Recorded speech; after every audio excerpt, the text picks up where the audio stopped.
ఇది వచ్చేసి జార్జెట్ ఇది ఒక బ్రైట్ కాంబినేషన్ ఇది మనకి వర్క్ వచ్చేసి ప్యూర్ కర్దానా సీక్వెన్స్ అలాంటి వర్క్ లో ఇది వచ్చేసింది. సో బేసికల్ గా ఈ సారీస్ కి ఈ వర్క్ అన్నది ఊడిపోవడం కానీ లేదు, ఇది ఊడిపోదు మేడం. మనకి ఓన్ మగ్గం మీద పెట్టి మనం చేపించాము.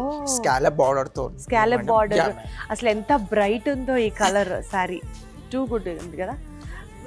అంటే ఇవి ఏమన్నా మేబీ అట్లా రంగు దిగుతాయి అంటారు ఒకసారి వాష్ చేసినా నేచురల్ డై తో రెడీ అయితే చాలా బాగుంది. ఇది కూడా మంచి బ్రైట్ పింక్ అన్నమాట. పింక్ అంటే చాలా ఫెమినైన్ కలర్ కదా, సో ఇది చాలా బాగుంది. ఈ వర్క్ కూడా చాలా డీసెంట్ గా ఉంది. ఓకే, ఇది ఒకటి సెమీ మష్రూమ్ సిల్క్ ఇది మ్యామ్. అసలు ఎన్ని కొత్త కొత్త పేర్లు వింటున్నామండి. మష్రూమ్ ఇందాకేమన్నారు మీరు, దాగా జామ్దాని, ఇది మష్రూమ్ సిల్క్. ఇది కూడా ఫ్లోయిగానే ఉంది. ఫ్లోయిగా చాలా బాగుంటుంది మేడం గారు. Yeah, very good. మన పళ్ళు అనేది కూడా చాలా రిచ్ పళ్ళు వస్తుంది. ఫస్ట్ ఆఫ్ ఆల్ ఏంటంటే క్వాలిటీ శారీలో చక్కగా కనిపిస్తుంది. పిచ్చి పిచ్చి వెరైటీస్ లా లేదు, చాలా బాగున్నాయి వెరైటీస్ ఇక్కడ.